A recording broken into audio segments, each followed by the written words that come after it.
ఎక్కడెక్కడైతే పంట మునిగిపోయిందో, నీట మునిగిపోయిందో, లేదా పంటల మీద ఇసుక మేటలు వేరినాయో, అదేవిధంగా రహదారులు కొట్టుకపోయి కొన్ని దగ్గర బ్రిడ్జిలు కొట్టుకపోయినాయి, కొన్ని దగ్గర రోడ్లు కొట్టుకపోయినాయి. ఇవే కాకుండా irrigation, minor irrigation, major irrigation సంబంధించిన ప్రాజెక్టులు కూడా దెబ్బతిన్నాయి. కానీ 100 సంవత్సరాల క్రితం కట్టిన పోచారం ప్రాజెక్టు ఈ రోజు మిమ్మల్ని అందరినీ కాపాడేది. అక్కడ కూడా కొంత, అక్కడ ఉన్న వ్యవస్థ కూడా కొంత దెబ్బతిన్నది. తక్షణమే తాత్కాలికంగా ఇవన్నీ కూడా రిపేర్లు చేయడం జరిగింది.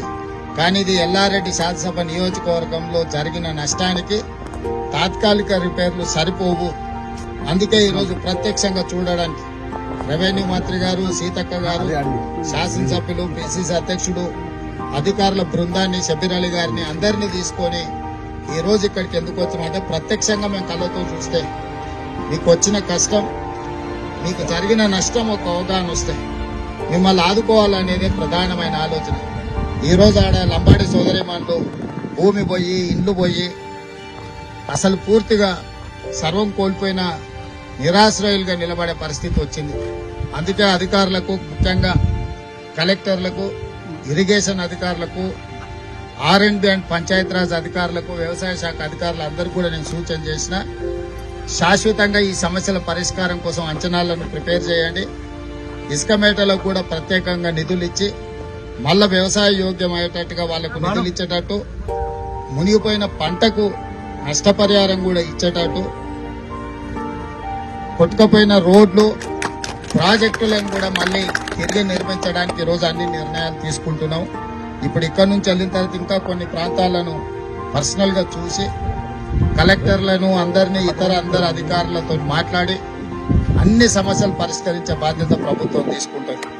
ఈ రోజు ప్రాణ నష్టం జరగకుండా, ఆస్తి నష్టం జరగకుండా మీ శాసనసభ్యుడు, మీ అభిమాన నాయకుడు పూర్తిగా మీయంబడి ఉండి చాలా మంది ప్రాణాలను కాపాడారు. అంతా బాగున్నప్పుడు మనకు అందుబాటులో ఉన్నా లేకపోయినా పర్వాలేదు. కష్టం ఉన్నప్పుడు తోడు ఉండేవాడే నాయకుడు. ఎప్పుడైతే ప్రజలకు కష్టం ఉంటుందో, మన ఎన్నుకున్న ప్రజలు కష్టాలలో ఉంటారో, ఆ సందర్భంలో మీ పక్కన నిలబడేవాడే నాయకుడు. మీ ఎమ్మెల్యే గారు మీకు అందుబాటులో నిలబడి మీకు కావాల్సిన సహాయ సహకారం అందించడమే కాకుండా ఈరోజు ప్రభుత్వం మొత్తాన్ని ఎల్లారెడ్డి శాసనసభ నియోజకవర్గానికి తీసుకొచ్చింది. ప్రభుత్వంలో ఉండే ముఖ్యమంత్రిని, సీతక్కను, రెవెన్యూ మంత్రిని, పిసిసి అధ్యక్షుడిని అందరిని కూడా మీ దగ్గరికి తెచ్చిందంటే మీ ప్రాంతము, మీ ప్రజలకు వచ్చిన కష్టము, నష్టాన్ని ఈరోజు సరిదిద్దడానికి, ప్రాణాలు కూడా కొంతమంది అంటే చాలా వరకు SDRF ఈ అన్ని సంస్థలతో సమన్వయం చేసి చాలా మంది ప్రాణాలను కాపాడిండు. కామారెడ్డి జిల్లాలో 2 ప్రాణాలు పోయినట్టున్న, మొత్తం 5 మంది చనిపోయినట్టున్నారు టోటల్ గా. ఆ కుటుంబాలను కూడా మేము ఆదుకుంటాం. ఆ సూచన ఒక్కటే, కార్యకర్తలందరికీ కూడా కష్టాలలో ఉన్నప్పుడు ప్రజలకు అండగా నిలబడాలి. ప్రజలు అదే గుర్తు పెట్టుకుంటారు. అంతా బాగున్నప్పుడు పండగ చుట్టం చూపు వచ్చినట్టు